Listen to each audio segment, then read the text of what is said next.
थियौँ माइती टोलको यो उताको वन बोक्ने हौ पर कुनैमा छन् माइतीहरू माइती के काठमाडौँ छन् एउटा माइती छ यो वनबाट है बाबा कहाँसम्म जानुहुन्थ्यो माथि डाँडैमा पुग्नुहुन्थ्यो डाँडै मुनि पुगेका सबै हामी त खेप्ता कति घण्टामा पुग्नुहुन्थ्यो त्यहाँ 2 घण्टा बिहान 4 बजी गएपछि त्यस्तै 2 घण्टामा गयो 2.5 घण्टामा चाहिँ पातल हुन्थ्यो हिँड्न के फटाफट एकैछिनमा काट्थ्यौँ यसो अनि कोही बेला त नसक्दा त लडाइदिन्थ्यौँ मुठा कसेर अनि चलाउँथ्यौँ र ठट्टा काँडाले तानेर यो केही राख्दैन त रगतै रगत बोकेर लिएर झर्थ्यौँ खोलामा सुठुनी इस्कुस भन्छन् काठमाडौँ हामी सुठुनी करेला मकै भटु मासु तल बगरको त ओडारमा छोडो मान्छेले आएर खाइदिइहाल्थ्यो कोहीको भेट्यौँ भने अलिअलि सास हालेर अनि यता उँभो घाँस लिएर आउने सडी ल्याइ हो अनि 20-25 मुरी धान कोदो मकै तुल्याउँथ्यौँ थाङ्रा बडा लाउँथ्यौँ अहिले मागी खाने किनी खाने थैलो थापेर खाने भइयो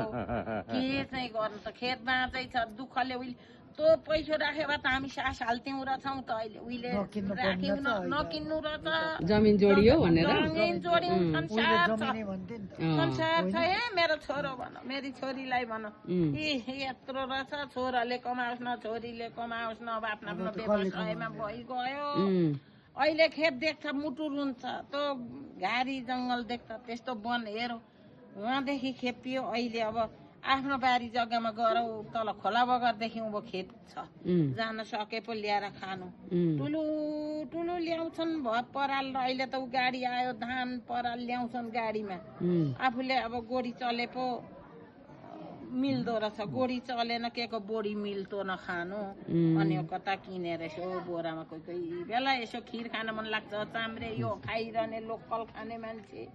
किनेको नि अरू एकछिनमा सारो ढुङ्गो जस्तो होइजान्छ त्यो खान मन हुन्छ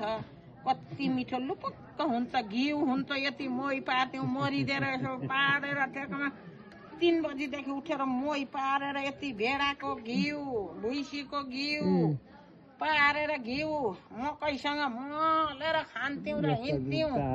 डडङ खाएर हिँड्ने सडिली सबै हामीहरूको अहिले बसी खाँदा अनि त्यही डुलो यस्तो भएको अनि रोग लागेको है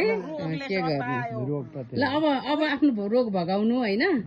सबै चिज छँदैछ चिन्ता नगर्नु है ल किन बाँचुन्जेलसम्म निश्चिन्त भएर अब हामी चाहिँ नि के अरे के भन्छ सानाबाट दुःख गरेर फुल्यौँ फल्यौँ सन्तान बनायौँ सबै आफ्नो ठाउँमा राम्रा छौँ अब सन्तान पनि आफ्नो आफ्नो ठाउँमा गए बुढेसकाल लाग्दा त छोरो कहाँतिर छोरी